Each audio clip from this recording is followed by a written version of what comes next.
What's up, everyone? Welcome to my channel, Bandwidth TV. This is our first piece of content reviewing. We're going to start with Obi-Wan Kenobi. Let's get into it. We have here Eduardo Organista from Searchlight Pictures. We have Mac Coulter from NIC Partners Inc. And Eddie was actually on set for Obi-Wan Kenobi. He's going to tell us about his experience. We're going to review it quickly. And yeah, that's it. Eddie, you can go ahead. Tell us about how it felt. What do you want to talk about? Anything you want to share with us, you can go. Yeah, man. Thank you. Well, first of all, thanks for even having me on. It's nice to talk about stuff that you work on, which you don't get to do every day. Um, and yeah, so as you mentioned, I work at Searchlight now, so I still work for the Mouse because they're owned by Disney. But I was at ILM. I was a motion capture assistant on Obi-Wan Kenobi. Um, Definitely a highlight of my life. It was, as a Star Wars fan since I was a kid, and just being completely enamored with the Star Wars universe. And then, I told myself that, even watching the prequel and even watching the originals first, obviously think I really would love to be in that world or on that set. And lo and behold, I get to be on it. It was just such a weird thing to come to life. Um, yeah, as far as my experience, like I said, it was wonderful experience. The level of camaraderie that was on set because everybody there was pretty much a Star Wars fan. So there was this level of like giddiness, whenever we saw a certain someone or a certain something, coming in on set, we're like, oh my God, like I would be dropping F bombs right now, but I would, we would all just get so giddy, super giddy and just like excited for what's to come. And, the first day I can say this, the first day is what we call the whale farm. That was the code for the set, and that was what you see Ewan McGregor, Obi-Wan, when you first see him, he's cutting the fish, whatever. And that was in our volume. That was a very hectic first set because we're still getting our legs, beneath us, and we're still trying to figure things out. And motion capture is very tricky. We're surrounded by motion capture cameras, and we're trying to, get maximize coverage on the object in the volume, which in this case is the actual cinema camera, with which has our what we call a Sputnik, but we won't use that. It's actually we called it the crown, and because it looks like a crown of a lot of active markers with little balls on there. And it's really impressive to see how the parallax effect happens in real time. I'm pretty sure you guys seen the Mandalorian behind the scenes. Have you guys ever watched any of the Mandalorian behind the scenes stuff? Not the behind the scene, but I think we can relate to what you're talking about. Okay. Yeah. Okay, Yeah. great. Because sometimes when I get into these, it gets way too technical, and I'm trying to like not to alienate people. Let it but yeah. loose. So what's that? Let it loose. Let's go ahead, bro. Yeah. No, I mean, there's stuff that I can't talk about because a lot of it's proprietary, but the general gist of like having the volume as a feature of filmmaking, I mean, there are limitations. One of the most obvious limitations that you're limited to that space. It's massive, it's big, and you can roll all kinds of sets on there. We had massive sets in there that even extend outside from the volume, which is crazy.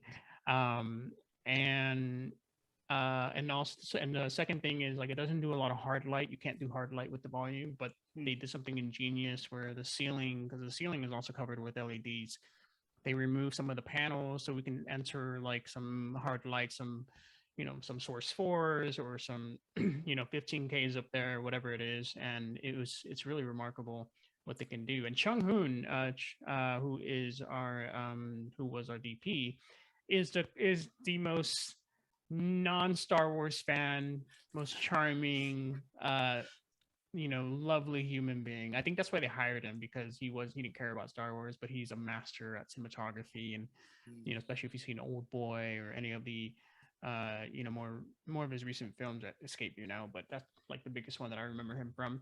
And he was just a joy. He would wear his chanclas, he would wear his sandals or whatever, like on set, and it's just like, this guy is like super chill. Like, what is going on?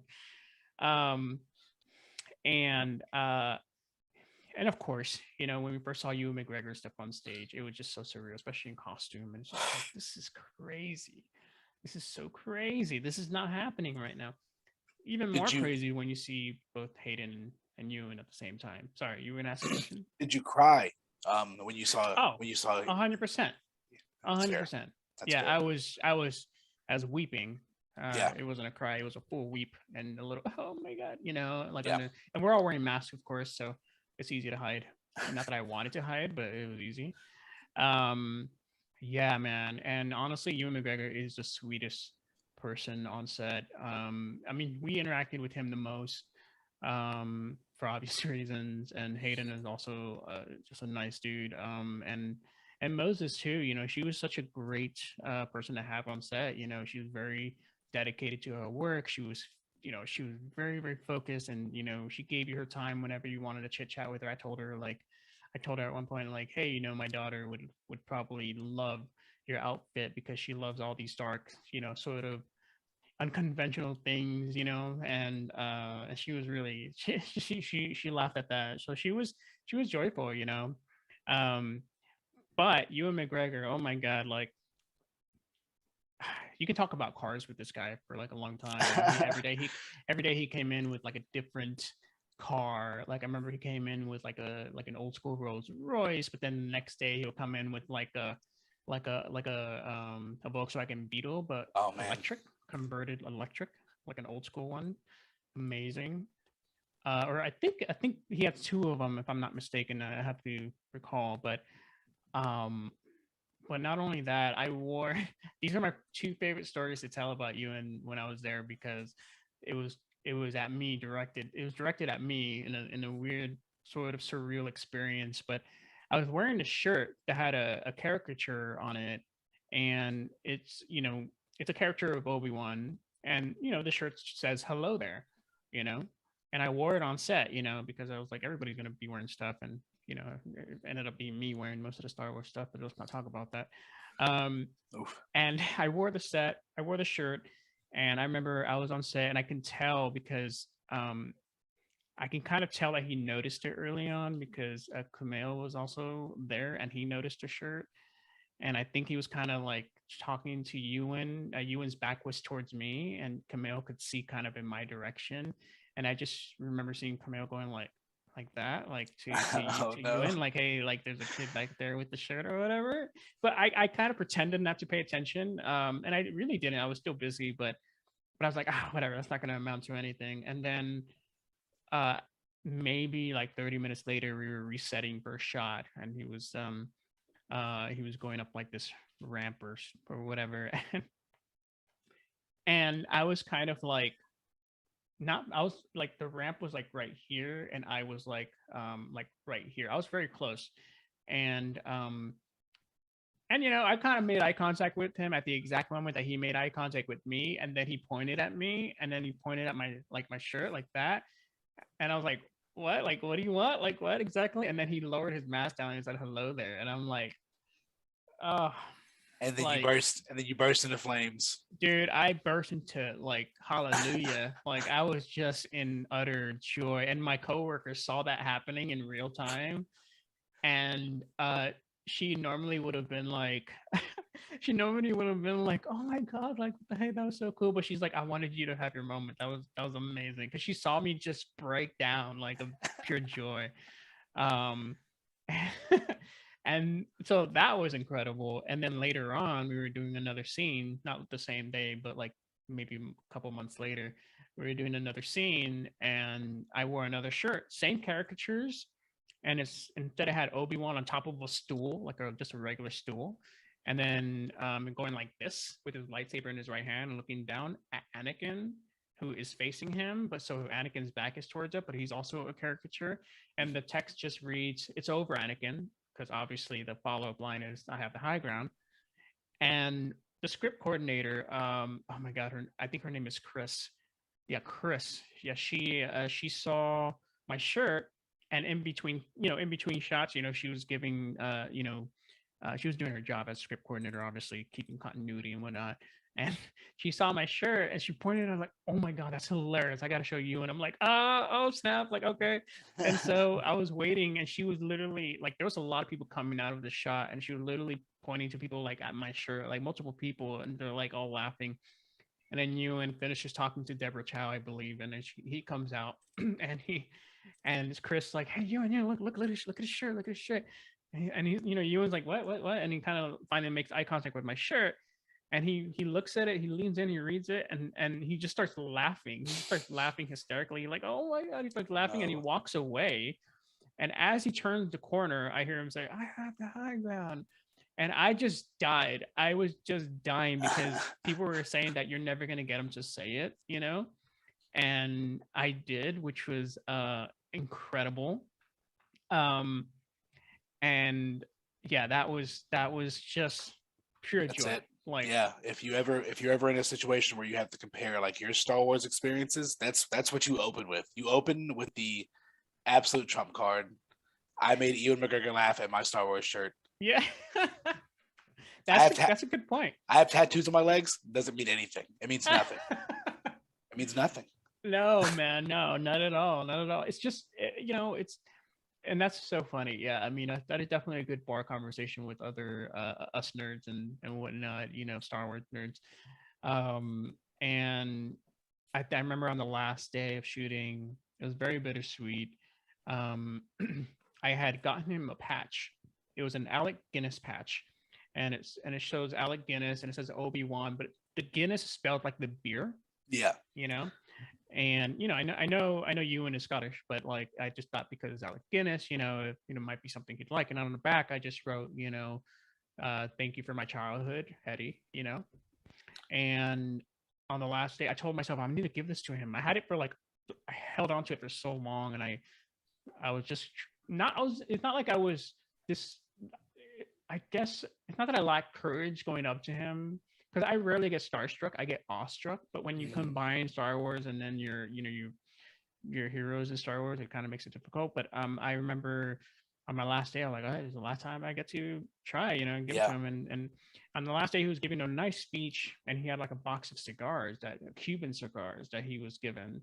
And he was, at the end of the speech, he's like, "Oh, feel free to come up if you want to take one, And my immediate thought was like, "Oh, I want to give him something. I don't want to take something," even though he was very generous. And I came up there, and there was one cigar left, but I was just too focused on giving him this patch.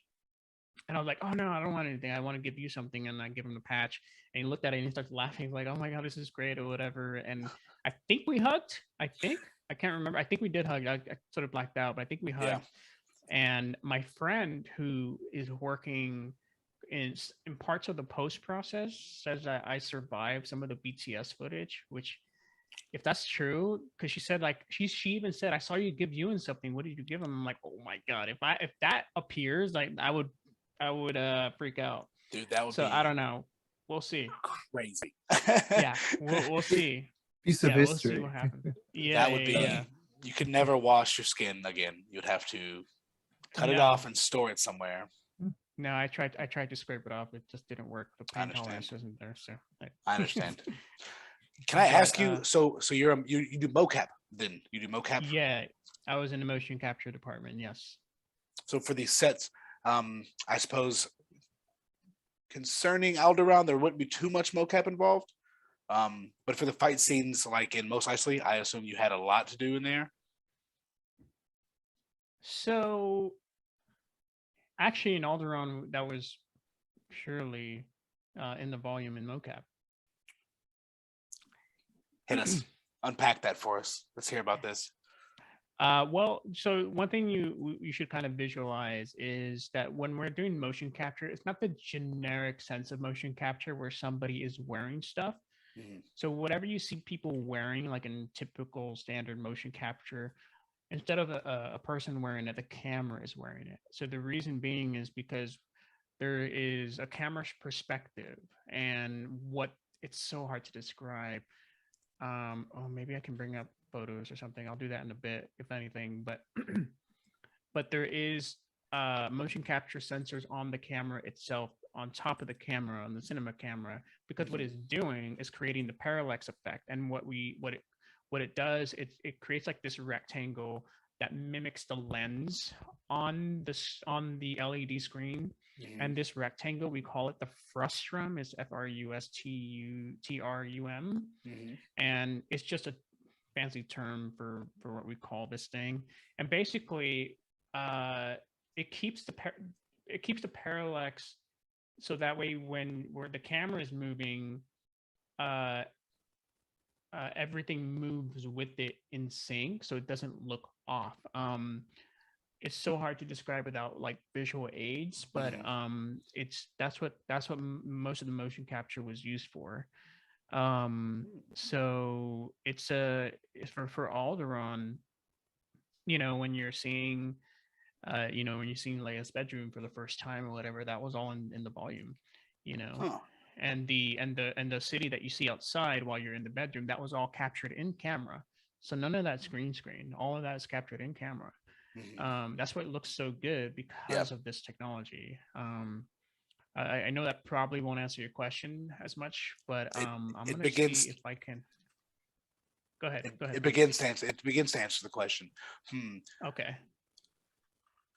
Providing us an environmental mocap as well as maybe like an action scene, so we can see the contrast between something more stationary versus something more versatile and mobile. Well, that's the thing. Like it's the same techniques and concepts are used for either. So the only thing that's difficult sometimes is because when you're talking about a volume, let me see if I can bring something up here. So you see these cameras up here? Of course. These are all motion capture cameras. And what are they tracking? There is these little balls that you see right here. And these are called active markers. And so what it's doing is shooting infrared information to these markers, and it keeps the tracking. So each of these create an array of infrared, and there's a software that we use to monitor how much coverage this object is having. And what is it doing? It's creating, it may not see it as well here, but you see this little barrier here, like this little border here. I'm sorry, this little border right here. So there is like this square that is sort of, is what I call the frustrum, is what kind of keeps the parallax intact. It's so difficult to describe. I'm just realizing it now. Let me see if I can find something else here. Let me see. Yeah, this is really not the best visual aid, but these are, again, I guess this is all from the same. Oh, this could work maybe, but you see how the cameras surround the volume? Yeah. They're all tracking this object that's on the camera, and it creates like this square on the wall. And what it does, it moves with the wall, so that way it stays the point of reference, and the visual reference is not deterred. Oh, here we go. These are the active markers. Now these are not the ones that we use on Obi-Wan. These are a little bit like older generation. Okay. Let me see if I can. This actually, if you see this video, this might actually explain it. I don't need to play it now because I guess y'all can watch it. And I don't want to deter the podcast or this video to make it something else. But if you go to real-time in camera VFX for next-gen filmmaking, this will describe exactly what we were doing, albeit on a different scale and on a different software, so on and so forth. But it's just to kind of get a sense that it really doesn't matter if we're doing an action scene or something where a lot of talking is going on. We can use it for anything, and that's the craziest thing. So my question then is, what is the advantage of using this an innovative level of mocap in a show like this, in a series like this? Yeah, so as you notice, this show we don't use any green screens. Yeah, exactly.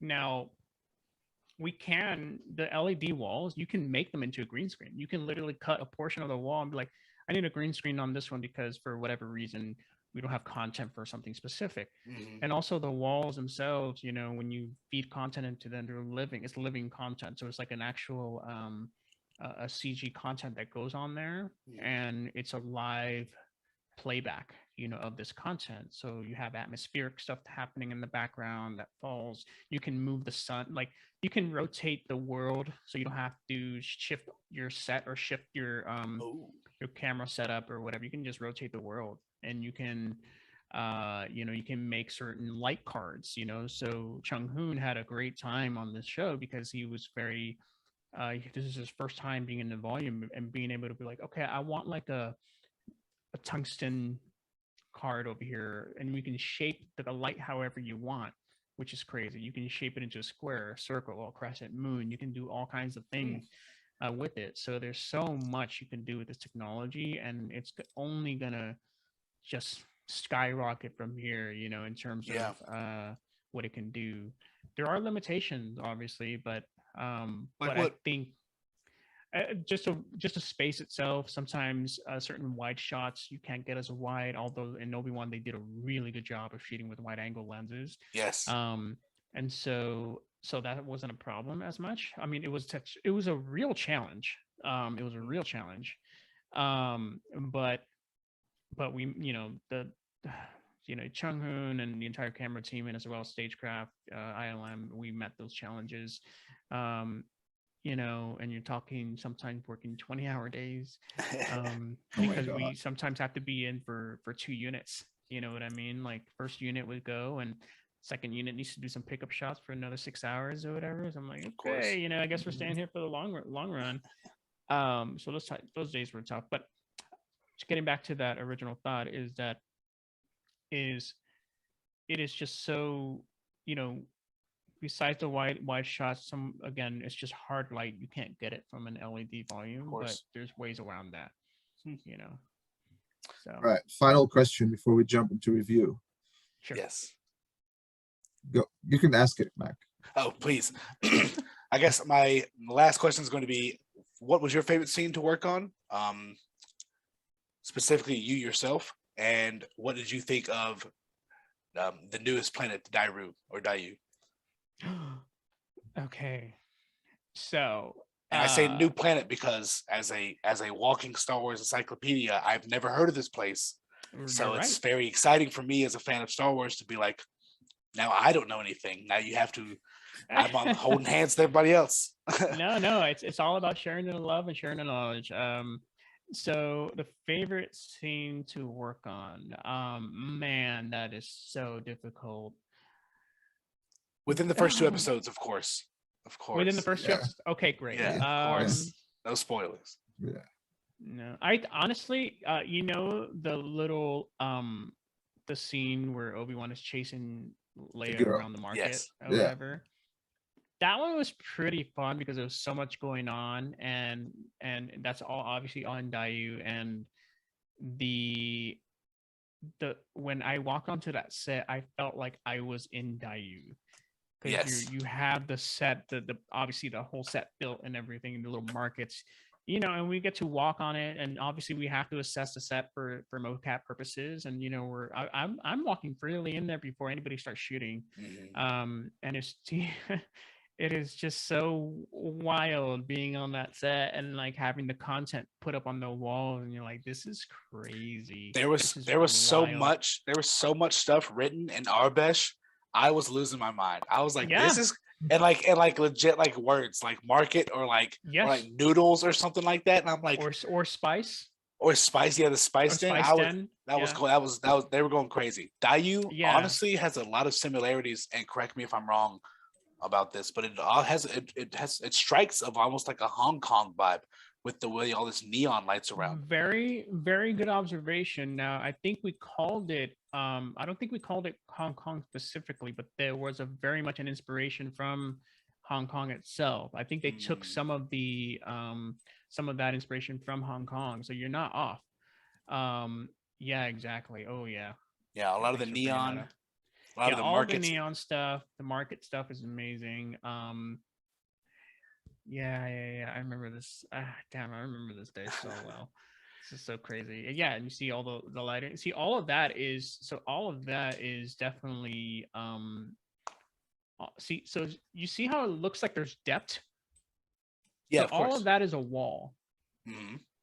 And so that's what the parallax effect creates. It creates the depth necessary to make it seem like it goes on forever. Okay. And oh my god, and her Vivian Blair, you know, Leia, she was just a joy on set. She was incredible. And seeing them two interact was just so much fun. But Dayu, you know, it reminded me a lot of like Nar Shaddaa, you know, That's because it's very much like you know, it's like the scum and villainy of the Yes. people of the planets and stuff like that, or like, you know, something where the huts would hang out, you know, and very Droman Koss. I got a lot of Drummond Droman. Koss, I got yes. heavy Droman Koss vibes. Drummond Koss, man. Drummond Koss is one of those. Yeah. So Yes. Drummond Koss is a good reference for that. Yeah, man. If only they got to make that canon though. I don't control nothing. Listen, I'll put in a word. Don't even worry about it. Let the mouse know I said. No, for real.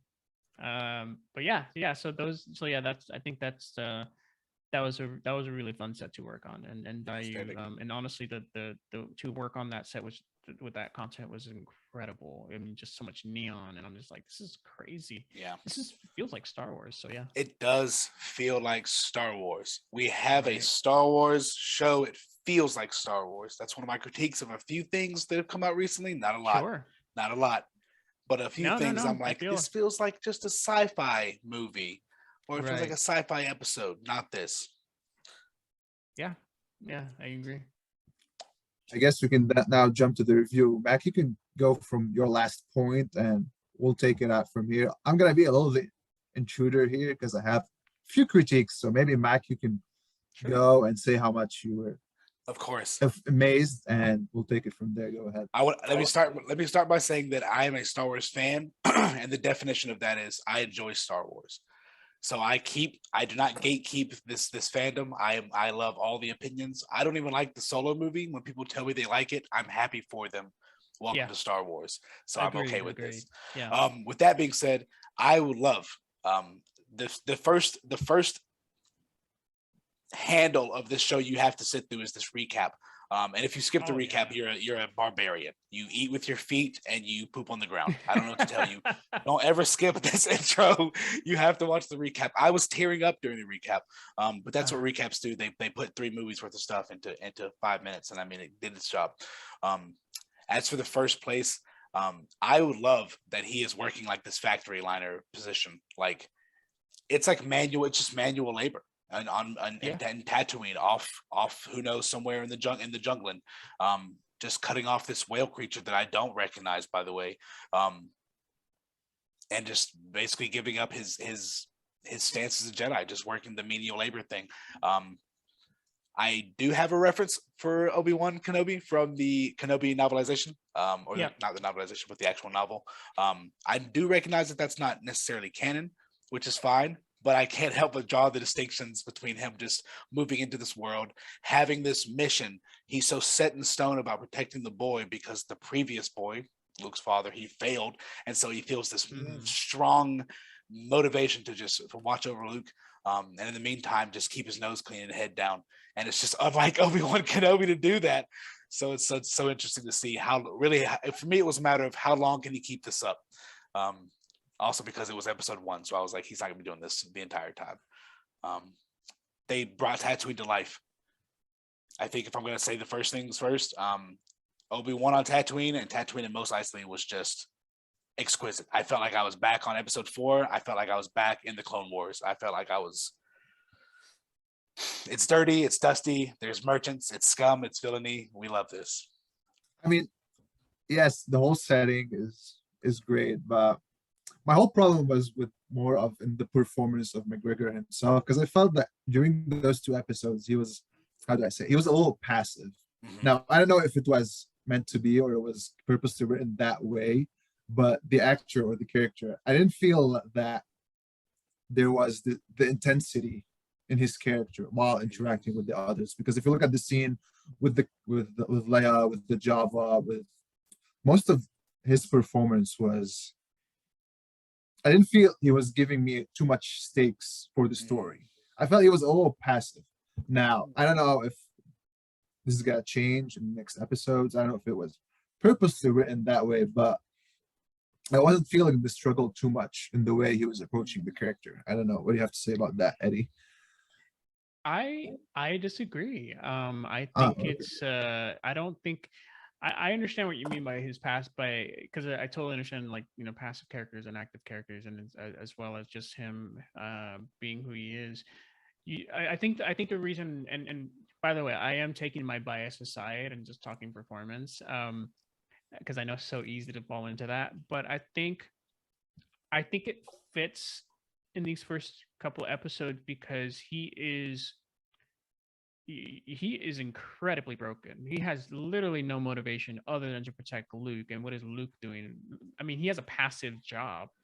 You know, he's just literally waiting around for, you know, just making sure Luke is fine. You know, but that in itself is boring, right? Like in the grand scheme of things. But Obi-Wan is, he is broken. He is just completely shattered. He literally feels like he cost the entire galaxy. Um, uh, you know, like he really not only did he feel like he failed Anakin, but he literally felt like he failed the entire galaxy, and he alone is the cause for the demise of the Jedi. And I think his performance is reflected in that because, you know, he does a lot of active things within a passive environment, is what I would say. So the environment itself is very passive because, you know, you have people telling, like, you know, of course, you know, he little things, he delivers the model to Luke or whatever. He's trying to just kind of give him a sense that, like, you know, just pieces of the world that he knows. And, you know, and then you have Joe Edgerton, Owen plays Owen amazing. He Joe does. Edgerton is a gem. um and and I will grant you, yeah, there was a lot of passive scenes in there, but I think it's with the correct, at least in my view, the correct context of why he would have been passive, because he, remember, he kept denying the call, right? Kept like saying, like, I'm not the right person. You know, you have Benny Safdie, the Jedi, who comes at night saying, like, hey, you need to help me. And he's like, no, no, no, no, no, I can't. You know, this is too dangerous. You know, you want my help, go bury it. And, you know, so it's just he's shattered, you know, and he has no real purpose other than Luke. And so he's given a purpose. Because it would, at least to me, it wouldn't make sense him seeking out a purpose because his purpose is already shattered. Mhm. um, but I will say, for me, I feel like Ewan's performance is for it's kind of like such a joy to see. If I may, I want to kind of talk about just one of my favorite scenes, which is very subtle. Um, it's very subtle, and for me, it meant a lot for some reason. And that's when, you know, Leia's hanging, you know, on by the wire or whatever, and, you know, she falls, and, you know, Ewan's gonna save her. You know, he's gonna use the Force probably. Like, maybe that much is predictable, but it's the amount of, like how much, I mean, like, by the way, how much force he tries to exert to try to reconnect with the Force to save this one Mhm. person, which is a risk to himself and also a risk to Leia as well. But he has no choice in that matter. And you can see in his eyes just the, like, I have no choice. I need to do this. And even at then, it doesn't come easy. And it's Mhm. like the struggle for him to use the Force after 10 years of just cutting himself off, and him trying to reach out to Master Qui-Gon, like, earlier, like, those things were just, for me, it was just like, ah, because I remember I verbally, when he was reaching out for Leia, and then, you know, he finally reaches her, and he's like, like I'm barely hanging on here. Yeah. And that I verbally went like, oh, Obi, like, I'm so, like, oh, like, that's, Come on. you know, Bring it yeah, exactly. And so I would disagree just a little bit with that, but I think there's a lot of merit to what you're saying because it is a very passive like environment, Yeah. you know, and you know, what is he gonna do? Like, what's the activeness that he's gonna do other than to protect Luke and until he's given a purpose? And then now when he's given a purpose, he literally becomes like, okay, I need to figure out how to save Leia, stuff like that, and you know, so on and so forth. I mean, I kind of understand now how, if you look at how most series are being built, you always have those 2 episodes that are quiet building into the story. It's not like how it was 10 years ago where people throw everything in the pilot because they wanted people to get intrigued and then they watch the remaining things. Because if you look at, I don't know, WandaVision, for example, the first 2 episodes, it was like complete passiveness, and I wasn't able to go through them. And then the story obviously went forward, so went crazy. The story went crazy. It did. I would assume this is what's gonna happen here, but 100%. Since we're just reviewing those 2 episodes, and I can't wait for you to see the rest of this. Trust me, I cannot wait. Mac, go ahead. To pair it off off the scene you were talking about where he's trying to force grab Leia as she's falling off the clothes hanger, off the electrical cable, whatever that is. That scene's crazy to me because I love the contrast of colors that they're using. If you notice, the bottom down there towards the ground is like red, and Leia's wearing her green, which is like symbolic almost of her green from when she was on Endor. But also like when he's reaching down to grab at her, the red light is hitting him in the face, and it's almost this like, are we back on Mustafar? Like screaming for his like to save like his father, and it's just exactly. Look how the red glow is shining up. So as soon as she starts to like hang on to the thing and he's reaching down toward her, you're gonna have to fast forward a little bit past the gunfight. But oh my god, I totally see what you mean right there. And it's just like, it's the red, it's the contrast. He's having flashbacks. He's been here before. He feels the responsibility for this. One of my favorite things that he gets into argument with Bale about is like, well, my duty is to the boy. And he's like, what about his sister? Like even Yoda, episode 5, no. There is another. Like, Leia does have relevance. And so right here, there's this scene where he's like, no. I'm not going to do this again. I've already made the mistake once. I know I said I was going to use the Force right here. It'll draw too much attention, but he doesn't care. This is what he does. The Jedi have the itch, and he will scratch it. He's gonna save her life. But it's just this beautiful. And it's a nice callback to when she's like, "I want to float. I want to float," and she makes herself float later on, right through space. That was a beautiful scene. I loved IU. I'm hesitant when they add new worlds. We are clearly in the hands of masters. I feel good. I feel good about this. And So anyway, sorry. There's probably other critiques. Yes, please. Raj, you want me to go? Yeah, please. I want to talk about Mac. If you can pull up this chasing scene in the woods with evil people, the antagonists. Of course. With Flea from Red Hot Chili Peppers. I don't know if the two of you can. He was cool on set. Yeah. He was a bit reserved on set. I didn't. To be fair, I didn't interact with him very much. But I don't know if I mistakenly interpreted it, but how was she able to last that long in the chase? Because I feel they should have just caught her in the first 5 seconds. I don't know. Was it purposeful? Why was it like that specifically, or was it just that metaphor that she's too strong or something? You know, I have a daughter. She's 5. And there are times where she just slips away, even though I feel like and this is in the open setting. Now, by the way, I will grant you that, there's 3 of them and they should have caught her right away. Yeah, exactly. But I also heard someone make the argument, which, I think is somewhat valid, is that she knows these woods, she knows where she is, but, does it go too long? Probably. Yeah. But in the context. I find the critique that like these 3 grown adult species would definitely be able to catch this youngling. I will grant Leia Skywalker bloodline affinity for the Force. Also, she does know these woods, so like keeping away from them for a little bit for sure. But at the end of the day, I mean, this is just a Star Wars campy little chase. It's for the adventure. Like if you've ever read any of the novelizations of like Jason and Jaina when they were children, they got into wacky adventures all the time too. It is what it is. Like if this is what people want to be mad about, by all means, it is a little long. And like this right here this is the equivalent of like a Power Rangers chase scene, like in my mind.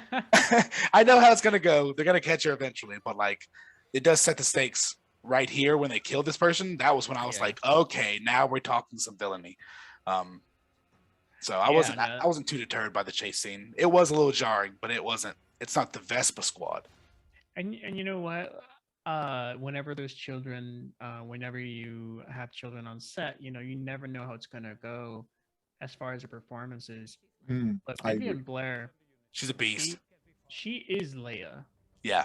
She is Leia. I mean, she has that sass, and even her facial expressions of like, just, I don't know. She is a joy. I was a little worried, because like it's just sometimes performances by children can be a little bit suspect, But Deborah Chow, let me just speak about her. She was a focused machine on set. Like she was just so focused.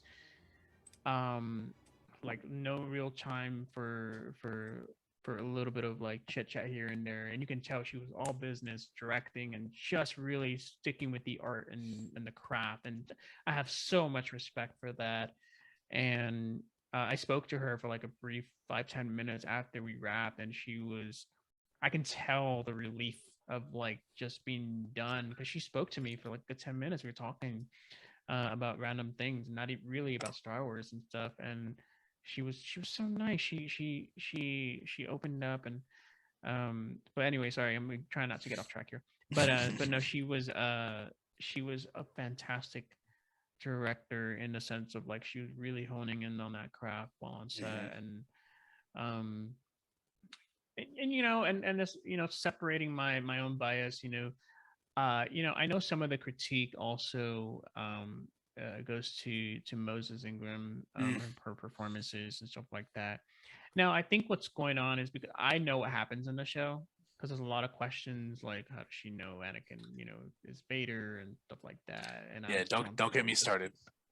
Yeah, but it'll be answered very easily. I'm not going to give anything away, but it'll be answered very easily, and then you'll be like, oh, okay.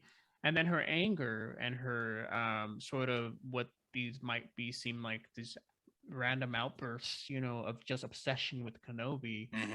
I feel that's going to be answered as well, because I know what happens, and it makes sense. Her journey is an interesting one to watch in this one. So just kind of, I would always caution people to just be patient. I know it's so easy to kind of just jump on everything with Star Wars because the fan base is so large, but also very rabid sometimes, and finicky. It's like finicky, very exactly. And it's just like, these are filmmakers, these are characters in a beloved world and a beloved universe, and I think we need to take great care on jumping to conclusions when you haven't seen anything through the end. When it's a film, that's different because you see it in one setting, boom, right. You know where it ends there. So I would say like as much as I love Moses, and she is a phenomenal actress. I mean, she is great. I don't know if you've ever seen her in the Queen's Gambit, but Jolene. Yeah, she is fantastic. Yeah. She's Emmy nominated as an actor, so exactly. No one can doubt the chops. Exactly. Now, it some of it could be just some of the writing, maybe it's because you have to understand as actors. I want to talk about the writing. Sorry to interrupt. Go ahead. No, go ahead, please. Yeah, I feel like within those two episodes, and maybe because when you look at Mandalorian and Boba Fett, obviously it was Jon Favreau, and his style was so smooth and so efficient that he can give you in one shot and in too few words a lot of story. If you look at that. So when I was watching Obi-Wan Kenobi, it's hard not to kind of make the comparison and try to relate to the other two. But you can notice how the screenwriting was way different. Lots of, I would say, I don't want to say like too much dialogue, but the way Jon Favreau made it too good in those two previous series, it kind of upped the standard a little bit for what we are seeing now. So Sure. when I look at the scene where Moses goes after Obi-Wan after he gets into the ship, um, I forgot the exact line she uses, but it was like, I didn't buy it. I'm sorry, it shouldn't have been there. But she She's was like, like, you'll never escape. We'll yeah, you'll always never hunt you escape. down. Yeah, Yeah. like, and then We'll when I always look at, find you. and then another scene that also I didn't buy it was the one when Obi-Wan was talking to Leia, and she's like, and she suddenly discovers that, oh, you're here because you want to take me, or they took me because they want you, or something like that, which was in the market. Um, it felt too expository, and I don't want to say cliche, but it's something that you learn in screenwriting to avoid. So, and obviously, when I look at, again, I have to mention how good Jon Favreau was in the previous two series, because the guy would just give you a couple of words, and that's the whole storyline in one scene, you know. So yeah, I don't know. So Yeah, and you also have to remember Jon Favreau also worked on Boba Fett. yeah, And that for me was a bit of a rough road for me personally, as a Star Wars fan. So even the greats have, sometimes, they have their little bumps. And no, I agree with you. Some of the writing was a little bit, especially me as a writer, I was like, I probably would have done something different with that. And it's hard. It's really hard to kind of you have to appreciate both the good and the bad, right? And just appreciate them both, because it is a difficult. Imagine you are in the room writing this, knowing that the entire world is going to critique it to its oh to a my god, T, and also, please also understand, sometimes, and I've experienced this recently, is writers will have something, but sometimes the producers have a different sort of view, theme in mind, or sort of vision. yeah, sort of vision for it. And a lot of times the writers don't have leeway as much. And Deborah Yeah. Chow, she didn't write, at least to my knowledge, I don't think she wrote any of the episodes, but she did the best that she could with the text, and so I'm with you on that. The some of the scenes were a little bit cheesy, and whenever that happens with me, I'm like, I have to remember, this was first thing this was is a children's show, True. It and is. but to and then going back to what you were saying, is that Mandalorian, was, some of the writing was amazing, and so you can have best of both worlds for sure. But it's like, I think because this one is on a big magnifying glass, it's so hard to forgive at times, Exactly. Yeah. and then when you have the Mandalorian, which is a new character, new world or whatever, you're willing to kind of be like, oh, okay, I can sort of roll with this. And but no, I just to kind of be clear, I do agree with what you're saying. Some of those scenes were a little bit like, man, I know this could have been like, I I probably could have done it, but I think Mike, go ahead. I think the both the bounty hunter, especially the Mandalorian style bounty hunters in Star Wars, come off as these tough guy one-line roles where they don't say a lot. They just say exactly what they need to say. And so their delivery is very punchy and it's very intense. Jon Favreau is a master at this. He makes this very Western style Star Wars world really come to life. Where Din Djarin is like, kid, like, what I'm saying? You're like, oh, he said the name. Like, you're just excited because he said one word or something. Get in. You're like, yes, get in. Like, go get in. You're so excited because he says one thing and it just really, it's what you want him to say and it's what he would say. So it feels nice. Whereas some characters who have a lot of dialogue, Jar Jar Binks, you just can't get them to shut the hell up. And you're like, right. Please just say the exact thing and get off the screen. And I'm sick of you.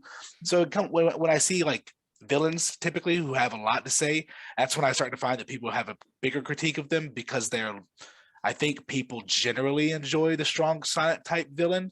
Right. But like, again, it comes down to what the screenwriter intended, what the producers intend, and then what the actor themselves are going to do in their deliverance. I actually want to draw attention to Flea's line when he actually captures Leia. I think this is some incredible screenwriting. I thought the scripting was so good here. Just what they're saying. Just when he first walks in the room and she's like, I'm not afraid of you. It's just good dialogue back and forth. Oh right, yeah. Give me one tiny.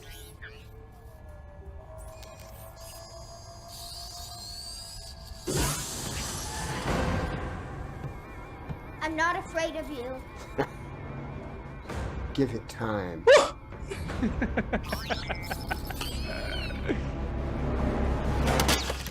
Lola! So, My father will rescue me. He'll send a whole army. No one's coming for you.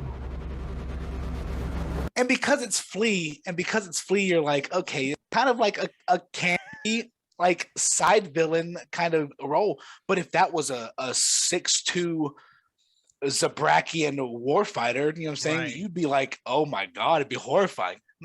I'm not afraid of you. Give it time. My family's gonna send an army. No one's coming for you. Breaks the droid on the ground, storms out. Like screenwriting wise, if you're writing that in screenwriting, you just wrote a horrific bounty hunter who just collected a child. But like if you get the right actor for the job or the wrong actor, they could come off as silly or campy. And so while like I do, and not to go after Flea at all, I would not stand for any Flea slander in this Zoom call. Not on my watch. But but for people critiquing Moses's performance, I think there is an intention of who the character is, and then there is like this producer level, and then there's of course her ability to produce this dialogue. I found her to be quite enthralling in the scene where she has Owen Lars at lightsaber point. That was crazy. I was like, this is intense. Is her parkour scene later a little goofy? I mean, yeah. You have the force. Backflips for sure. Yeah, just jump. You have the force. Just do the Matrix thing over the buildings. It works really well. But see, that's not on her. That's on the stunt coordinating. Exactly, not on her. That's like but honestly though, yeah, it's I think later on, because there's some really good scenes that Moses has later on, that I think people would remember more, and that's what I'm kind of looking forward to, see how it kind of translates on the screen. Can I ask you, Ray, what you feel about Reva as a character? You mean Moses, right? No, Reva the character, the Inquisitor, the third sister Reva. That's Moses's character's name. No, I don't know why. I was surprised y'all were talking about people criticizing her performance, because I was intrigued. She didn't have much talking, which is something I like. I like the fear of the villain, something we spoke about a little earlier. I like the idea of, because when someone starts talking, they kind of lose fear. It's kind of something also in my culture. Like they tell you, do not laugh too much, do not talk too much. When you are silent, people will respect you more, people will fear you more. So this is something I kind of saw in Moses's character, Reva. There was obviously the element of intrigue and the element of lack of information, which is also something good, because we still so far do not know why she's on her path towards Obi-Wan, which is good. And she had strong presence. I can feel the presence aura she had. I know I mentioned this one line where you let escape or whatever. This was in no way a critique of her performance. I was just critiquing the line itself specifically. But no, I'm quite happy with what she has given so far. I find Reva to be okay. I'm gonna go on a 45-second tangent. Let me do this one. This is not a long one. I promise I'm not gonna take a long time. I find Reva to be a poor Inquisitor. I find the Inquisitors are a rank and file order of Jedi hunters who are selected by Darth Sidious and handed to be determined and directed by Darth Vader. So they're not Sith. And that's important. I recognize that very early on when I was watching Rebels and like towards the end of the Clone Wars. I was like, these aren't Sith. These are people who work for the Empire. And so they're very big on rank and order. The Grand Inquisitor, of course, dictating the second son or second brother and the third sister Reva. But Reva's very Sith-like. She is very ambitious. She's very proud. She's reckless. She would rather, whereas the contrast between the Grand Inquisitor searching for the Jedi versus Reva searching for the Jedi, the Grand Inquisitor is an academic. If you watch the Rebels series, the Grand Inquisitor hunts through Jedi by letting them hunt themselves. They expose themselves. He likes to sweat them out. When he entered the bar, if you watch the scene, actually, I should have done this. I should have prepped this before. Boop, boop, boop, boop, boop, boop, boop. And we are beautiful. Yes, love this scene. The Grand Inquisitor walks in, and he, dang son, we're way back here. Awesome. Oh yeah, perfect. Okay. Sorry about that. I won't do that again. No, okay. No, you're fine, bro. Go ahead.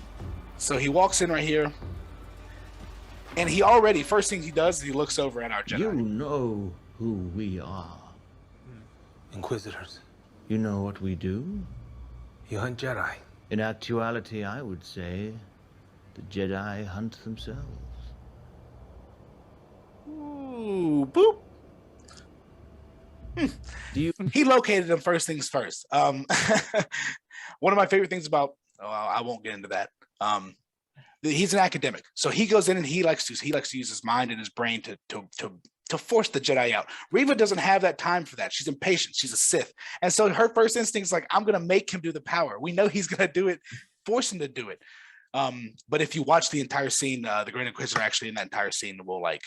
He looks at the lightsaber burn mark on the wall as he walked by. He looks at the bartender has an injured hand, and so the Grand Inquisitor is picking all these pieces together.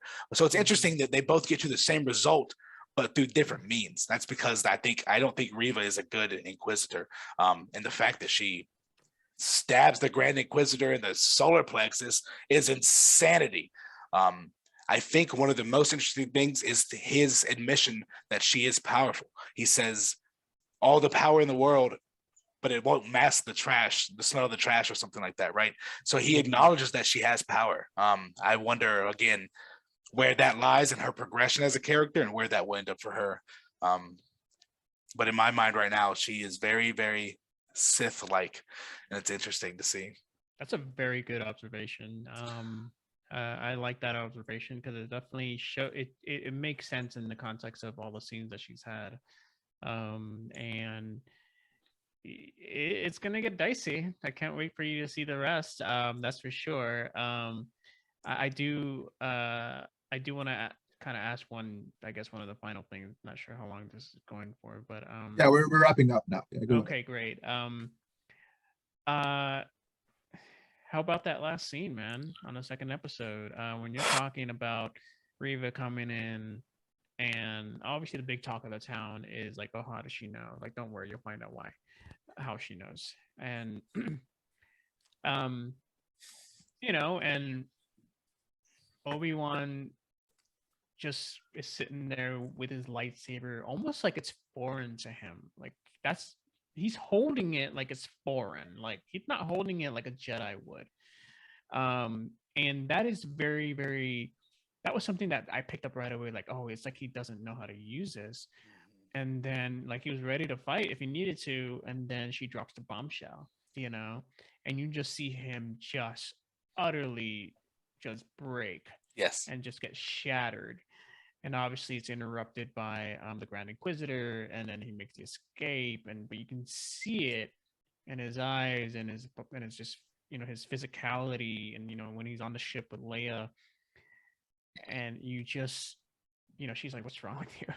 And like, give him a moment. He is shattered. He literally lost his brother, and he has to contend with the fact that he might have to see him again after what happened last time. And then what you see in his eyes, kind of as he's coming to terms with like what she had just said, and of course he says Anakin, and then boom, you see him, and that really was Hayden in the yeah in the back to tank. Yeah. This is your favorite scene, Ray? My favorite line. Bring me back my chicken strips. That's all I think about. Yeah, that sounds good right now. I'm not gonna lie. But yeah.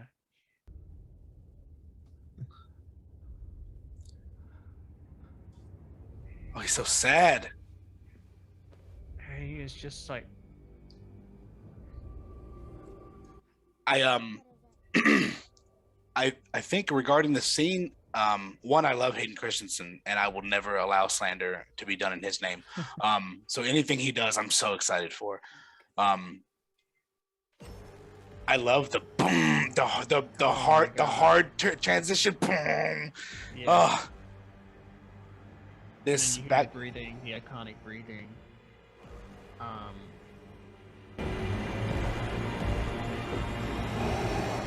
remember the scene too when we were shooting it. It was so surreal.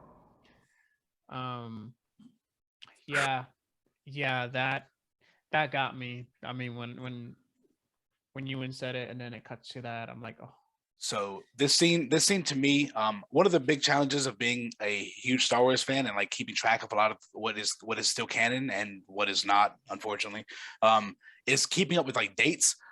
So this is like the timeline, like the canonical timeline of this events. It's just so difficult. I'm like, all right, wait, where are we? Where's Ahsoka? Where's the Grand Inquisitor? All right, so if the Grand Inquisitor got stabbed here, then I know he's not actually dead because a few years later he's going to come out with Rebels, which is already presented years ago. So we know that, but that doesn't help us in the situation at all. This tells me that like Obi-Wan has heavy PTSD. He has been dealing with this PTSD for the last like decade, literally. It also tells me that Yoda knew, because Yoda says it at the end of Revenge of the Sith, that Anakin is alive. That means Yoda never told Obi-Wan, which is like sad, but also like just Jedi things. They love their secrets. Well, Yoda also understood what it would do to Obi-Wan. Like he knew like what it would just do, and he couldn't allow. And I think Obi-Wan would just be so fixated on it. So I think one of those things is it makes sense that Yoda didn't say, but yeah, man, I'm super excited for the show to continue. I'm gonna be really sad when it ends, but feel free to look for me in the credits. I am there. But no, this is first of all, thanks again for having me. It was so much fun talking Star Wars and talking Obi-Wan. It's so surreal talking about something that you actually work on, and there's this huge gratitude that comes from it. And yeah, man, I hope we're able to talk about it more, like maybe once the season ends or whatever, and kind of collectively bring our thoughts together. Like, okay, so remember we had a conversations about this. Now what do we think? And that'd be really interesting. Maybe I might change my mind. You never know. So, Mike, go ahead. Well, I mean, I'm gonna be deep diving every single episode. I just pay a lot of attention, and I have a large multiple decades of references to draw from. So this is like the peak for me. I'm sad that we won't have a lot of Star Wars movies coming out, but if the trade-off is that I get high quality Star Wars content like Kenobi, then I have nothing to complain about at all. They're putting all the effort, all the stars. There were 6 minutes of credits after the first episode of Kenobi. I hope we paid attention to the amount of work that went into this, because I'm grateful for it, and I look forward to the rest of these episodes. So I'll look for your name, Eduardo, for sure. Appreciate it. Yeah, I agree with you to your earlier comment when you're talking about the timeline, because in the end, you also want to know where and when are you writing, and also who are you writing to, because not everyone watches everything. Right. And you have new generations coming. How are you approaching it? Who are you hiring? Are you hiring a person who was born in the 80s or in the 2000s? I feel those are all things. Obviously, we'll have time to dig deeper into them when we analyze the future episodes, because we're running out of time now. But these are all things, obviously, I'm excited to talk about, because you have a big portfolio that you really do not know sometimes how to approach it, and in the end, who are you gonna screen to? Because now there's this whole critique of Marvel that what are you gonna do 10 years from now? You're gonna have people watch 50 shows and 50 movies so that they understand what's happening. I really liked how The Mandalorian was written, because people who didn't watch anything could have loved it and enjoyed it to the max. So obviously this is a big topic which we'll have the chance probably to dig deep into in the coming weeks. Thank you, guys. Thank you. Thank you, man. Thank you so much for putting it together, and look forward to doing more. Yeah. All right, everyone. So we'll see. I'll do it the same thing. We're gonna have like 20 minutes, just talk about Eddie's on-set experience, ask him some questions, and we'll dig into the review. That sounds good to